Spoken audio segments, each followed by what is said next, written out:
Have you ever stopped to think that sometimes the ones who seem the bravest are actually the ones suffering the most inside? Bill Denbrough was just a boy in yellow rain boots, passionate about stories and with a huge heart, until he lost his brother and discovered that life could be cruel in a way no one prepares us to face. But here's the paradox: that same pain that could have destroyed him ended up shaping the courage we all admire. The most curious thing is that Bill never wanted to be a hero. He stumbled over his words, carried guilt, fear, and insecurity, yet still became the leader no one asked for, facing visible and invisible monsters. And what if I told you that his biggest battle wasn't against Pennywise, but against his own mind, his own guilt? His story is more about facing who we are than about any killer clown. And that's exactly why. In this video, you'll understand how trauma, loss, and fear can transform someone, how pain can be fuel, not a prison, how the weight of responsibility can create leaders with extraordinary courage. And if you've ever felt afraid to fail, guilty about something you can't change, or that urge to fix everything, you'll see yourself in every step of Bill's journey. If you're a fan of movies, psychology, and want to understand the mind behind your favorite character, subscribe to the channel so you don't miss any videos. But first, comment below which character you want me to analyze here on the channel. Now let's get to the video.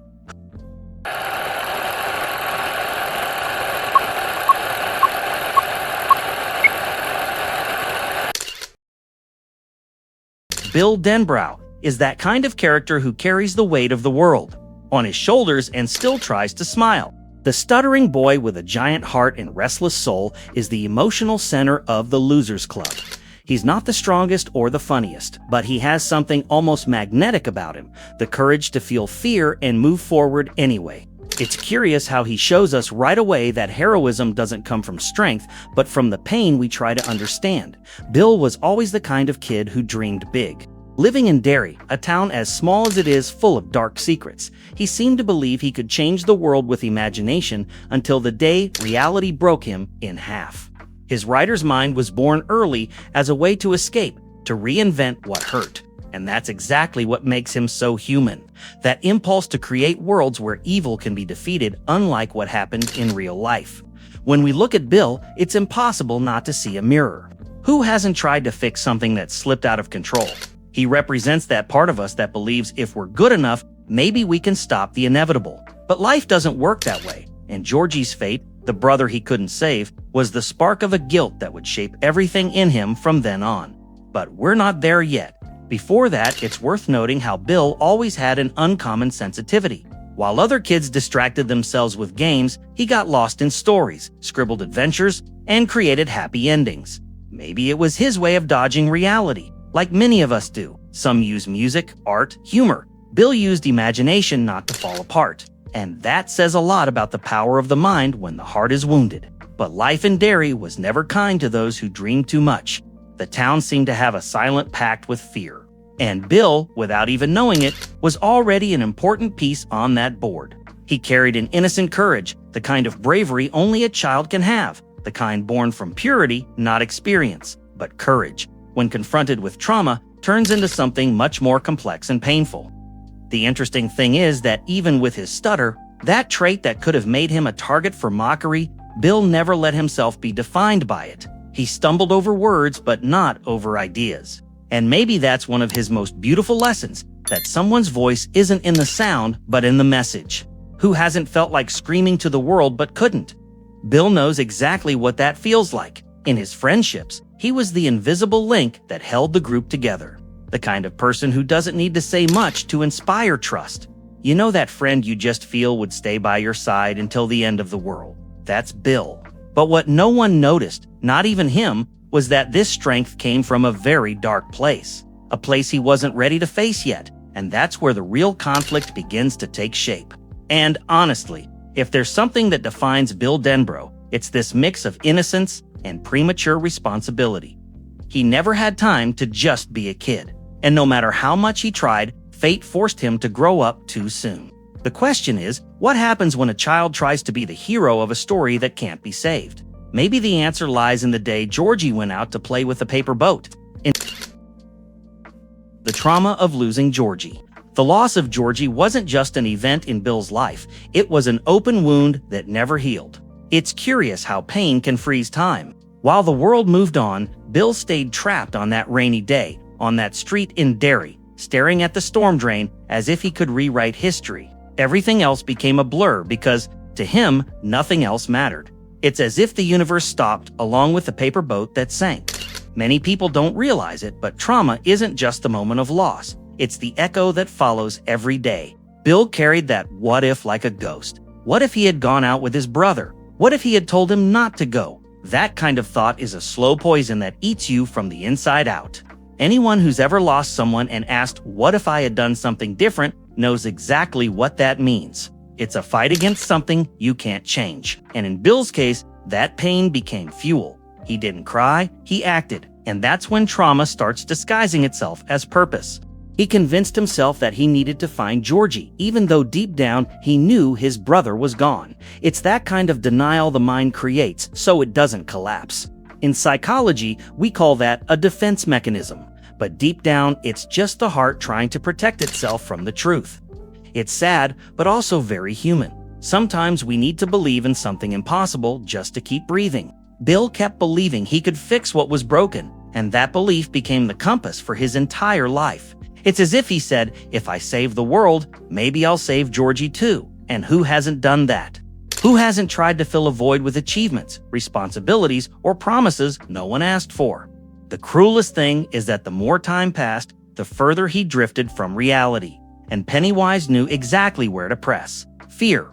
The clown doesn't feed only on terror. He feeds on guilt, on regret, on that suffocating feeling of it was my fault.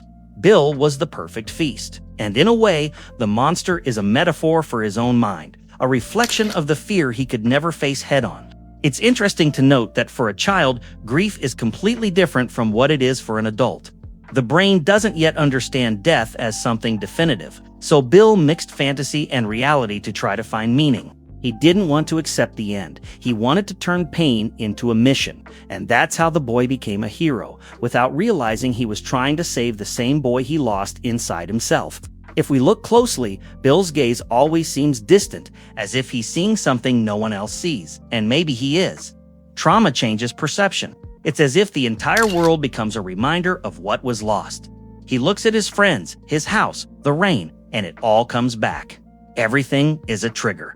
And yet, he doesn't run. He faces it. That's where something rare is born, the courage to revisit pain to try to understand what it means. But what happens when guilt becomes identity? When trauma stops being a memory and becomes who you are? This is where the weight of being the older brother starts to blend with the burden of being the guilty one. And that's what leads us to the next part of Bill's story. The guilt and the weight of being the older brother. Being the older brother feels like an invisible mission, right? It's as if life suddenly hands you a little sign that says, you're the responsible one now. And Bill felt that far too soon. Georgie's death didn't just take his brother away, it took the role that gave his own identity meaning. Because being the older one always meant taking care, protecting, guiding. And when he failed at that, his mind recorded a cruel message. You weren't good enough. Guilt is treacherous. It doesn't shout, it whispers. And Bill heard those whispers every day. At breakfast, in Georgie's empty room, in the silence of parents who avoided the subject, it's curious how silence can be louder than any argument.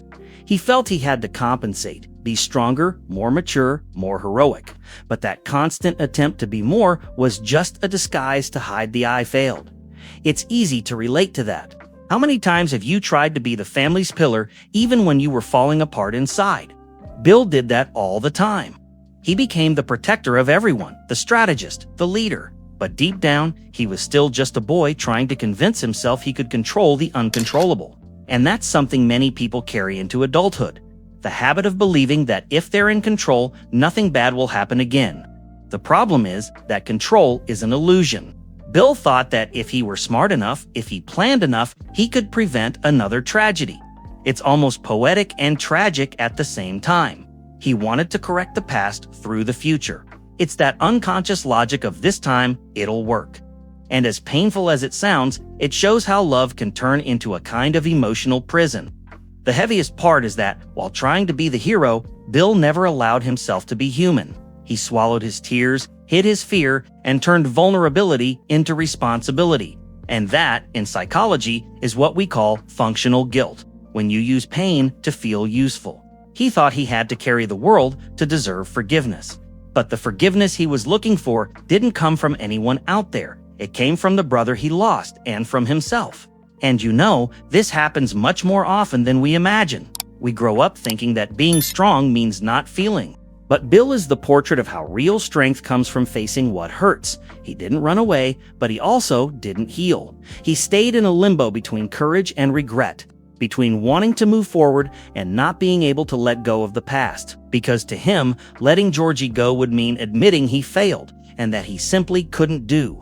The curious thing is that this kind of guilt creates a cycle. The more he tries to redeem himself, the more trapped he becomes. He saves friends, faces, monsters, challenges his own sanity, but nothing ever feels enough. Because inside him, there's still that boy in yellow boots screaming for help.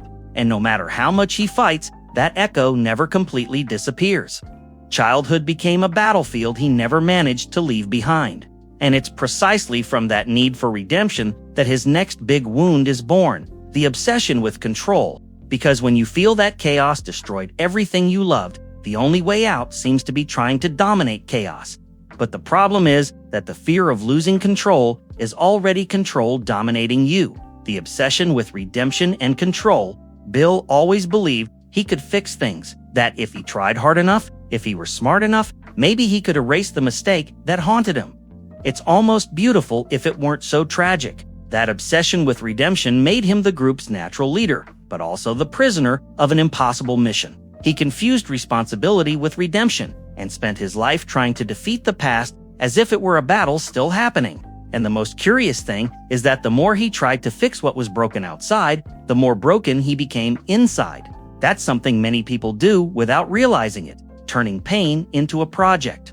If I help everyone, maybe I'll feel better. But the equation never balances, right? Because there's no number of good deeds that can erase guilt born in your mind. Bill lived in that paradox. The more he tried to control the pain, the more the pain controlled him. You know that kind of person who refuses to delegate, who needs to make sure everything turns out perfect. Bill was like that, only emotionally. He had to be in charge, to lead, to decide. Because if something went wrong, at least it would be his fault. And that, in the mind of a traumatized person, is comforting. Better to suffer for something you controlled than to face the fear of the unpredictable. It's that classic logic of, if I already expect the worst, I can't be disappointed. But that kind of mindset comes at a cost. Bill started living in a constant state of alert, trying to anticipate the next disaster. Exhausting, right? He was the kind of person who never rested, not by choice, but by fear. Fear of relaxing and the world collapsing again. And that's much more common than it seems. When someone experiences deep trauma, the body learns to stay on guard all the time, as if it were still in danger. The saddest thing is that this obsession with control turned Bill's life into an invisible prison. He no longer knew how to distinguish what he did out of love from what he did out of guilt. Leading the Losers Club, facing Pennywise, saving his friends, all of it seemed like an echo of a single desire. This time, nobody dies, and that's when we realize how trauma can mask one's own identity. Who would Bill be if he hadn't lost his brother? And look, this also speaks about something bigger, the difficulty we have in forgiving ourselves. Bill kept trying to be who he thought Georgie would want him to be, and deep down, he never thought he was good enough. It's a cruel internal battle, wanting to be worthy of the love of someone who is no longer here. Redemption became the fuel that drove his life, but also the poison that kept him from living fully. It's almost poetic if we think about it. He spent his life trying to control the uncontrollable, the death, the destiny, the fear, but ironically, control was exactly what kept him away from the emotional freedom he sought so much. And that's something everyone has felt at some point. When you try to predict everything, you end up disconnecting from the now. Bill didn't live in the present, he relived the past disguised as the future. And deep down, this obsession with control hid an even deeper fear, the fear of failure, because if he lost again, it would be the definitive proof that he was never capable, and it's exactly at this point that the creative block appears a perfect symbol of a mind that can no longer handle its own weight.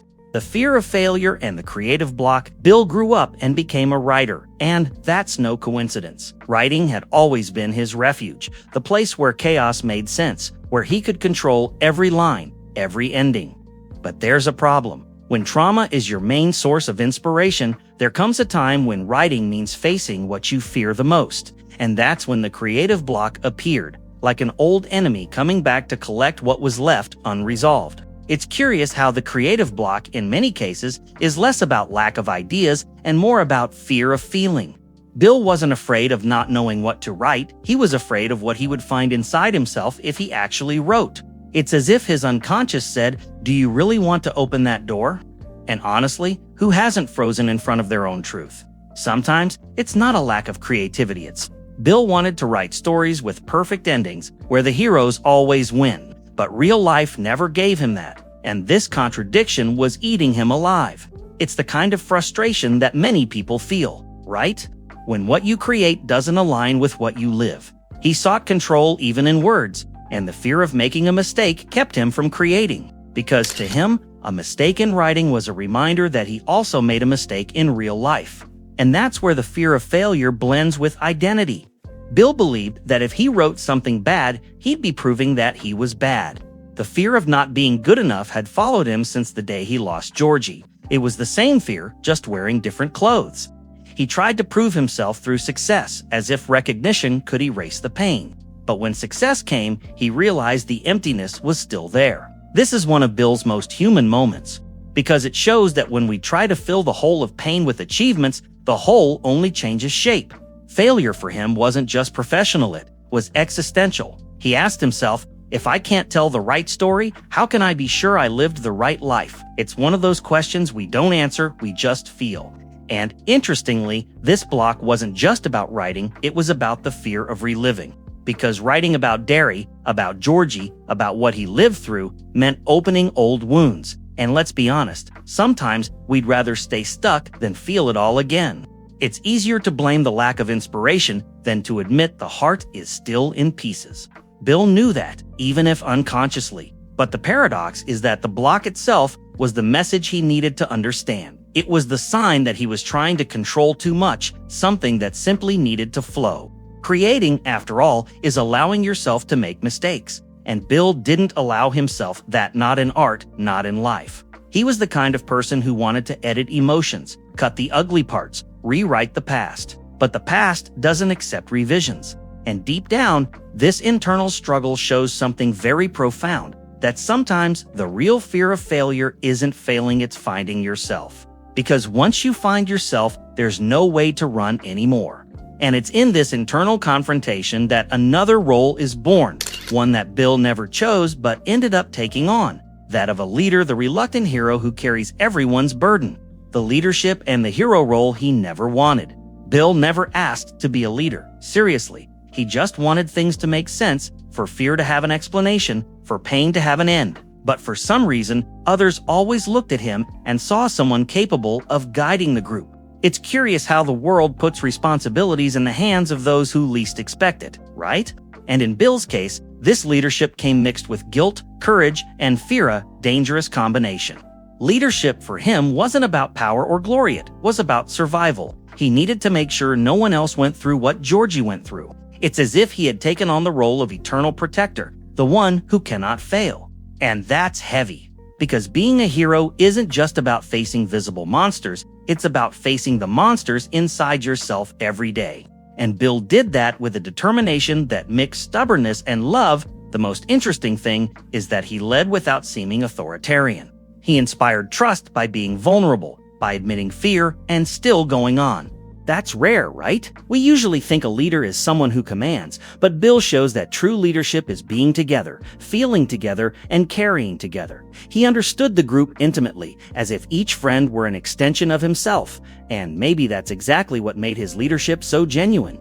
But being a hero also exhausts you, and Bill felt that weight constantly. He couldn't make mistakes, couldn't falter, because each failure seemed to multiply the painful past.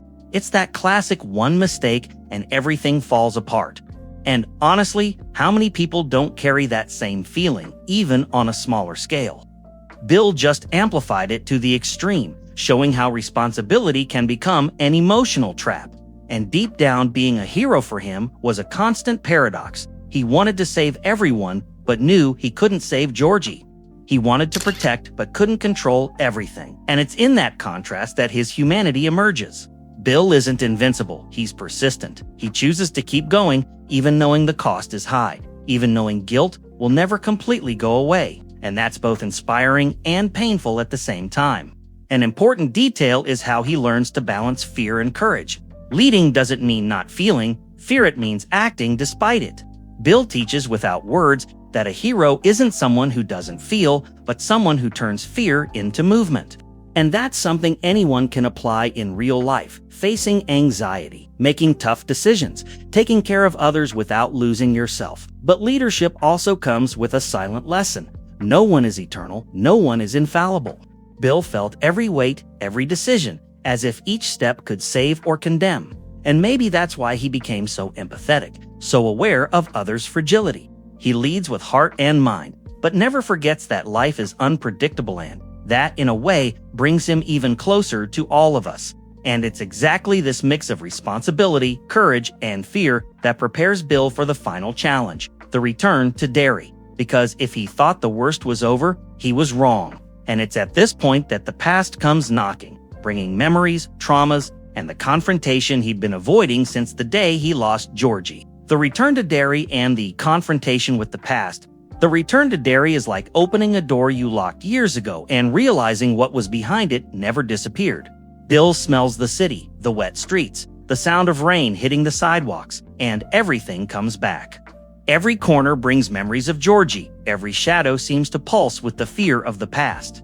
It's as if Derry had aged, but the pain had stopped in time, waiting for him.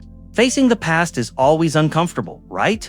And for Bill, it's practically emotional torture. He needs to face not only Pennywise, but also every painful memory, every choice that made him feel guilty. The external monster is almost secondary. The true terror is the echo of his own conscience. It's that feeling that no matter how much you fight, some wounds never fully close.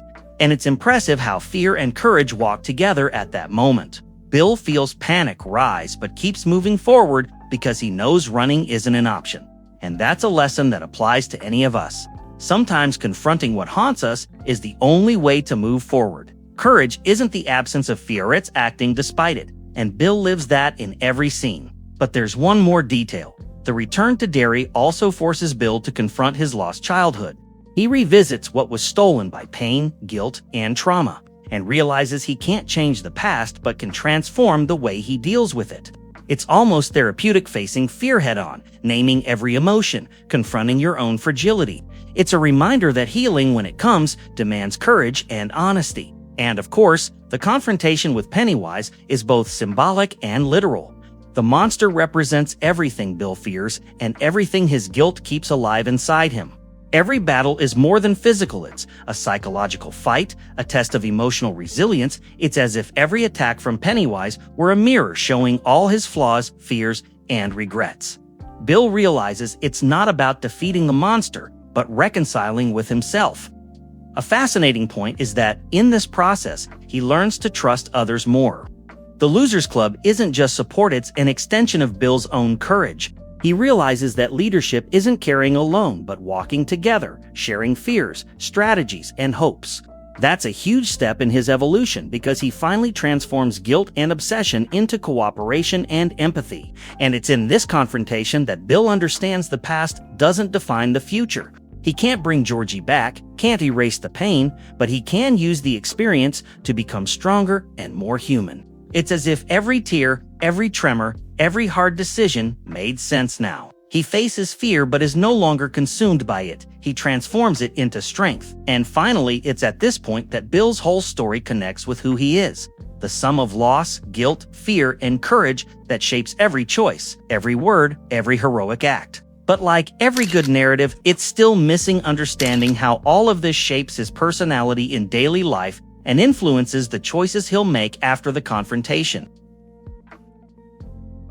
Bill Denbrough isn't just the boy who lost his brother. He's the reflection of how trauma, guilt, and courage shape who we become. Every decision he makes, every word he says, carries the weight of the past, but also the hope for redemption. He learned that feeling fear isn't weakness, that failure isn't the end, and that taking responsibility is, paradoxically, liberating. It's as if pain had turned into a compass guiding his every step. This mix of vulnerability and strength makes Bill deeply human. He's not perfect Tan, doesn't need to be, but he knows how to deal with his own fears consciously. Every trauma, every night spent thinking about what could have been different, shaped a unique capacity for empathy. He understands others' suffering because he felt his own, and that makes him someone who inspires trust without needing to demand respect. The weight of being an older brother and leader left marks that don't disappear but also gave him tools. Bill learned to prioritize, to analyze risks, to think before acting, but also to feel together, to share the burden, to recognize when he needs help. He's living proof that painful experiences can teach more than any book or class, as long as we're willing to face the lesson. And, interestingly, the creative block and the obsession with control turned into motivators, not prisons. He learned that planning and preparation are important, but living in the present and accepting uncertainty are essential. Bill shows that balance is more about recognizing limits than eliminating fears, and that true leadership isn't about dominating others but guiding with awareness and empathy.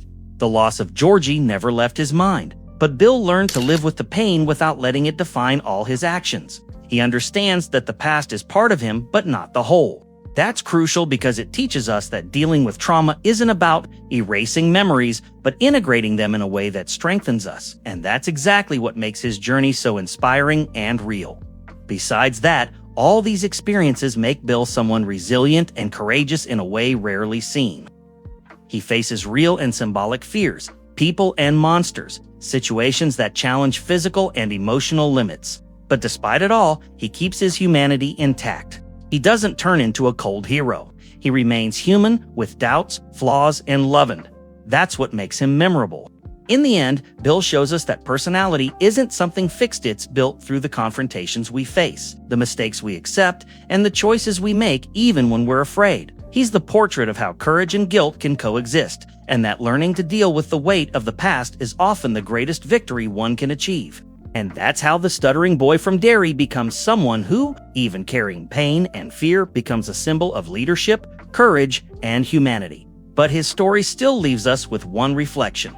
To what extent do our losses define who we are, and to what extent can we turn pain into strength to live fully? So, after diving into Bill Denbrough's story, what did you think about seeing how pain, guilt, and courage can shape a person?